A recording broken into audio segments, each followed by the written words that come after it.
Hello bachcho, let's see this question. The question says, it is required to sit 5 men and 4 women in a row so that the women occupy the even places. How many such arrangements are possible? Clear? देखिए question में क्या बोला गया हमें, total हमारे पास 9 members हैं, 5 man है 4 women's. Clear? अब इनमें हमें क्या करना है, इन्हें एक सिंगल रो में सिटिंग अरेंजमेंट लेना है इनका. ठीक है, उसमें भी हमारे पास जो इवन प्लेसेस है, मतलब सेकेंड 4 6 एंड 8, इन नंबर की जो सीट्स है उस पर वीमेन जो है वो सिट करेगी. तो हमें यहाँ पर टोटल अरेंजमेंट्स जो है वो फाइंड करने हैं. क्लियर? तो सबसे पहले हम बात करें यहाँ पर की कंसेप्ट की. तो की कंसेप्ट में हम देखने वाले हैं एंड डिफरेंट थिंग्स में से आर थिंग्स को सेलेक्ट करने के नंबर ऑफ वेज. क्लियर? तो नोट किया हमने यहाँ पर number of ways to select, number of ways to select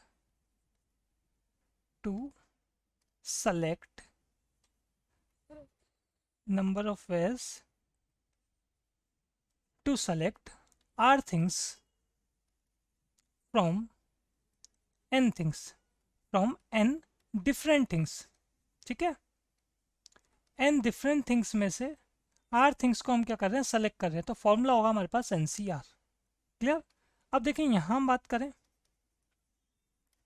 total कितने मेंबर्स हो गए, 9 मेंबर्स हो गए. ठीक है, टोटल हमारे पास क्या हो गया, 9 मेंबर्स हो गई. Here 5 men plus 5 men plus 4 women, ये हो गया हमारे पास 9 मेंबर्स. ठीक है, तो 9 मेंबर्स हो गए. तो इवन प्लेसेस कौन से होंगे, अगर हम बात करें यहाँ पर इवन प्लेसेस की, तो इवन प्लेसेस हमारे पास हो जाएंगे यहाँ पर कौन कौन से, सेकंड, फोर्थ, ठीक है, सिक्स्थ एंड 8, ये इवन प्लेसेस हो जाएंगे. क्लियर? अब देख लेते हैं यहाँ पे, ये कुछ इस टाइप से हमारे पास 9 सीट्स हो गई. ठीक है, 3 4 5 6 7 8 9. इन 9 में से जो इवन प्लेसेस वाली सीट्स है वो कौन कौन सी है हमारे पास, सेकंड, फोर्थ, सिक्स्थ एंड 8. अब इस पे क्या करना है, इस पे हमें वीमेन रखने हैं, और रिमेनिंग पे क्या करना है हमको, रिमेनिंग पर मेन रहेंगे. क्लियर? अब सिंपल सी बात है, आप देख सकते हैं यहाँ पे हमारे पास अभी हमने फॉर्मूला देखा था. ठीक है, तो देखो जो सेकंड पोजीशन हमारे पास है 4 वीमेन है, तो 4 में से किसी भी एक को मैं यहाँ पे सेट करूँगा. ठीक है, किसी भी एक को सेलेक्ट करके यहाँ पे बिठाऊंगा सेकंड पोजीशन पे. तो हमारे पास 4 में से 1 को अगर मुझे सेलेक्ट करना है तो नंबर ऑफ वेज कितने होंगे, 4C1. ठीक है, अब रिमेनिंग मेंबर्स कितने हैं, रिमेनिंग वीमेन कितनी है, 3 रह गई.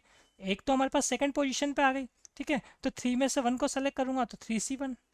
फिर जो रिमेनिंग 2 है उनमें से एक को सेलेक्ट करूंगा तो 2C1, और लास्ट 1 जो है उसमें से एक को सेलेक्ट करूंगा तो 1C1. क्लियर? ऐसे अब हम बात करें यहाँ पर किसके लिए, मेन के लिए बात कर लेते हैं. ठीक है, यहाँ पे जो हमारे पास मेन की पोजीशन है वो कौन कौन सी है, first, third, fifth, seventh and 9. Clear? अब यहाँ अगर हम बात करें हमारे पास किस तरीके से यहाँ नंबर ऑफ वेज होंगे, तो सबसे पहले 5 मैन है, 5 में से एक को सेलेक्ट करना है तो 5C1. फिर रिमेनिंग कितने रह गए, 4, तो 4C1. फिर 3 रह गए तो 3C1, फिर 2C1 और फिर 1C1. क्लियर? ये हमारे पास मेन के लिए. तो इजीली अब हम क्या बता सकते हैं, यहाँ पर इजीली यहाँ पे नंबर ऑफ वेज बता सकते हैं हम. क्लियर? तो नंबर ऑफ वेज कैसे फाइंड कर लेते हैं, देख लेते हैं. नंबर ऑफ वेज, ये ऐसा बोलें, रिक्वायर्ड नंबर ऑफ वेज. किन चीज़ों के तरीके हैं, जो सिटिंग अरेंजमेंट हमारे पास होने वाला है उनके तरीके हैं. ठीक है, तो मेन के लिए अगर हम देखें तो मेन के लिए कौन से वाले हैं हमारे पास, 5C1 4C1 3C1 2C1 1C1. इसका मतलब ये हो गया 5 फैक्टोरियल इनटू जो वीमेन के लिए है 4C1 3C1 2C1 1C1, ये कितना हो गया, ये हो गया 4 फैक्टोरियल. 5 फैक्टोरियल होगा हमारे पास 120, 4 फैक्टोरियल होगा हमारे पास 24. क्लियर? तो इनको अगर हम मल्टीप्लाई करेंगे तो ये हमारे पास हो जाएगा यहाँ पर 2880, mean 2880. This is our final answer. Hope you understood it well. Best of luck.